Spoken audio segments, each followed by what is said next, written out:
Vamos seguir. Emakimono, né? O pergaminho, né? O rolo de seda. A estrutura que você vai abrindo e vai revelando uma história. Aqui, de fato, já tem uma narrativa. Óbvio, não é uma história em quadrinho, mas já tem uma narrativa, já tem uma ordem de leitura, já tem um sistema de entendimento dentro do formato. O Emakimono, ele surge no período Nara, no século VIII, né? E consiste em narrativas desenhadas dentro de um rolo de pergaminho. Lembra, não é pergaminho, mas vamos fingir que é. A leitura era horizontal, no sentido da direita para a esquerda, e tinha uma combinação de caligrafia e pintura. Vocês conseguem perceber essa ordem de leitura da direita para a esquerda, que o mangá é lido da direita para a esquerda? Então, o pergaminho a gente vai se desenrolando nesse sistema, assim, ó. E a história vai acontecendo através do desenrolar. Vou colocar aqui para vocês o exemplo. Vamos supor, a gente vai começando a ler daqui nesse sentido. E a gente vê que tem um monge aqui, tem um outro monge caído, a gente consegue ver a figura de uma divindade. A gente consegue ver a figura de um ser atacando esses monges, ou o que quer que seja. Assim a gente vai descobrindo. Você vê que da direita para a esquerda, eles já tinham essa importância. A gente vê que tem um monge aqui, uma pessoa caída e um ser. Aqui é o clímax da história, podemos dizer assim, é o momento de maior surpresa. Está acontecendo isso. Então já tinha um pensamento da narrativa, da ordem de leitura. Por que, que o mangá é feito da direita para a esquerda? Justamente por conta do idioma japonês. O idioma japonês é escrito de cima para baixo, da direita para a esquerda. Simples assim, não é porque o mangá é diferentão porque escreve ao contrário. Não, gente. O mangá é o que ele é em estrutura de leitura por conta, basicamente, do idioma japonês, sabe? A diferença estrutural do mangá para outras estruturas narrativas de quadrinho é outra. Vamos falar dela mais pra frente. Mas não é porque o mangá é mangá e ele é diferentão e tudo mais, porque ele é lido da direita para esquerda. Até porque quadrinho hebraico, quadrinho árabe, lê da mesmíssima forma que o mangá é da direita para esquerda, porque o seu idioma se escreve da direita para esquerda.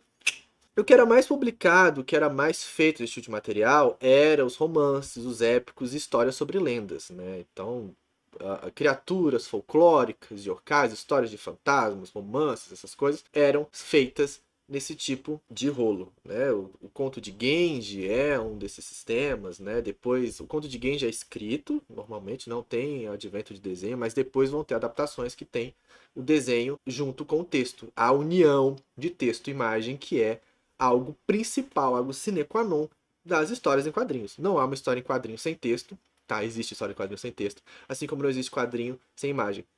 Sim, existe quadrinho sem imagem, mas aí são elementos mais experimentais. Mas sim, existem quadrinhos mudos em que toda a narrativa é feita através do desenho sem texto. Mas o ideal, toda vez que a gente pensa numa história em quadrinho, é a junção de texto com imagem formando a história em quadrinho ou o gibizinho, o que quer que vocês queiram chamar esse formato, essa mídia. Bem, diversos emakimonos fazem parte de um movimento artístico chamado Yamato-e, que consistia em representar personagens pequenos e destaques em cenários. A gente consegue ver cenários gigantescos e personagens que não eram muito bem desenvolvidos, não eram muito bem detalhados, enquanto a gente tem um cenário monstruosamente grande e rico em detalhe. E muitos desses dentro do Yamato existia um sistema muito característico, que é o uso de uma névoa tampando parte do cenário. Onde não é para ter um destaque, onde não é para ter um desenvolvimento tão grande dentro da narrativa, eles eram cobertos com uma espécie de névoa, com uma espécie de nuvem muito bem elaborada. Vou mostrar para vocês exemplo. Mas aqui a gente consegue ver, nessa região aqui, ó, existe uma névoa aqui, sabe? Ele deixa de dar um detalhe para cobrir com essa névoa. Esse estilo de névoa, esse estilo artístico era muito comum dentro do sistema do Yamato-e. Aqui, né, o E dentro desse kanji é o de imagem, né? E aí geralmente era a câmera, ponto de vista dentro das artes do Yamato-e era um sistema visto de cima. Alguns dos emakimonos famosos, né? O Genji Monogatari, que é o emaki mais antigo, né? É, ele é uma da literatura mais antiga do mundo e coisa do tipo. Foi escrito para mulher e tem um cacetado de personagens, né? É um negócio assim incrível. Ele foi adaptado para desenho e imagem, né? E aí adapta a obra do conto de Genji. Né? Esse, o que eu coloco aqui como exemplo é a adaptação, não é o conto original de fato escrito, né?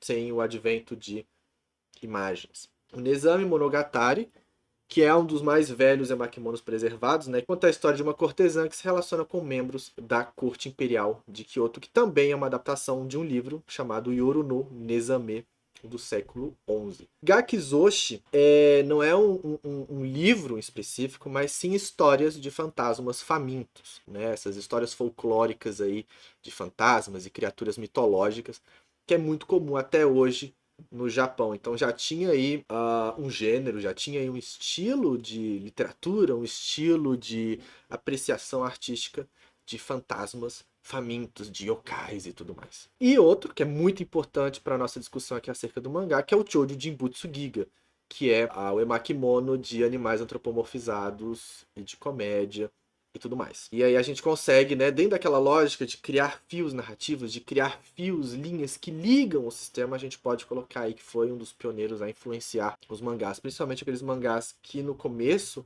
eram animais fofinhos, animais antropomorfizados, agindo como se fossem seres humanos, fazendo coisas de pessoas. Foi o Choujou Giga que influenciou diretamente essa galera a fazer animais fofinhos? Não. Foi uma corrente quadrinística muito famosa e muito popular nos Estados Unidos da época, chamada Funny Animals, que você colocava animais para serem metáforas de seres humanos e coisa do tipo. Bem, dentre os estilos de emakimono, a gente pode dividir em dois. O Otokoe. O E aqui é aquele kanji de imagem, né? Aquele kanji que é muito comum.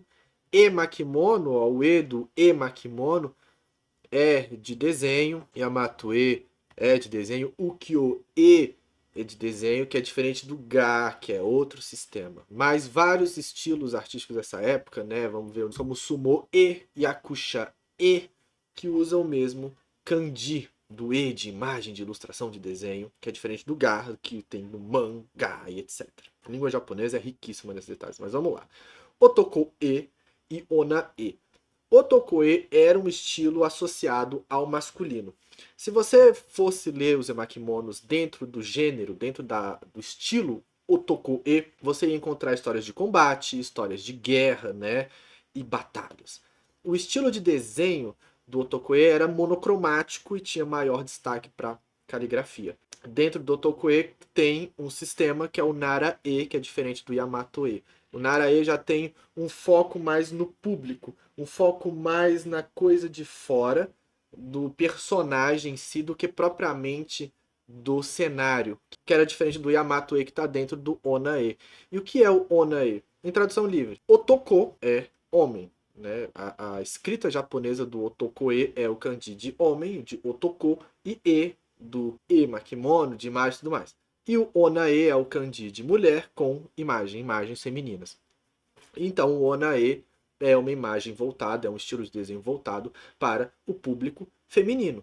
E é o que a gente conseguir encontrar no Ona-e. Tramas ambientadas na vida da corte ou em aspectos românticos. Então o conto de Genji, por exemplo, ele entra numa lógica de Ona-e, que foi uma literatura feita por uma mulher, voltada para a mulher, escrito em hiragana, que é um sistema idiomático japonês que na época era considerado inferior, certo? E diferente do Otokoe, que era monocromático, né, uma cor só em destaque, no Ona-e era policromático, tinha mais cores, usavam mais detalhes de cores, né? Voltando aqui para essa imagem, né, um exemplo claro de Otokoe, né, eu coloco aqui em cima para vocês verem o kanji, né, o Otoko, homem, imagens masculinas, podemos dizer assim.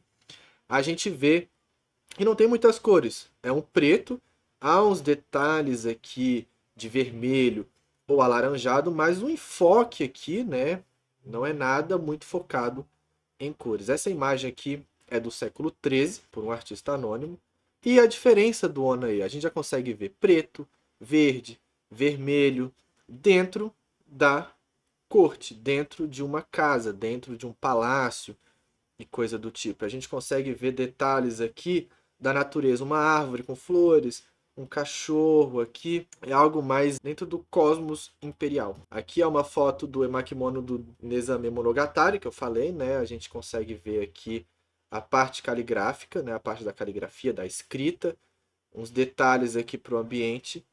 Aqui o Gakizoshi, que é a história dos fantasmas famintos. A gente consegue ver algumas cores também, né? Que no século XII, aqui os yokais, os fantasmas aqui, né? Apesar de ter umas cores coloridas diferentes, o destaque ainda é para o preto, para a cor mais forte, né?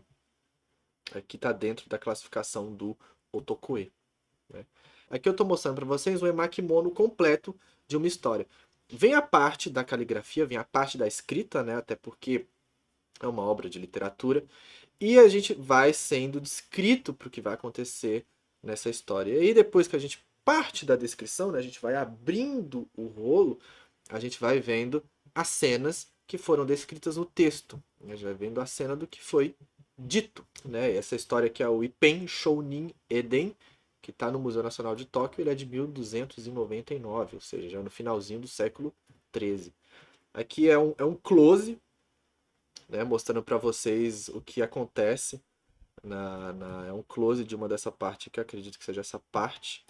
É um close para vocês verem o quão bem detalhado era os desenhos desses emakimonos, desses sistemas narrativos que ficou bastante popular nesse período do Japão. Né? Mais outro close, e aqui é um close da parte da caligrafia, na parte escrita de fato desse pergaminho.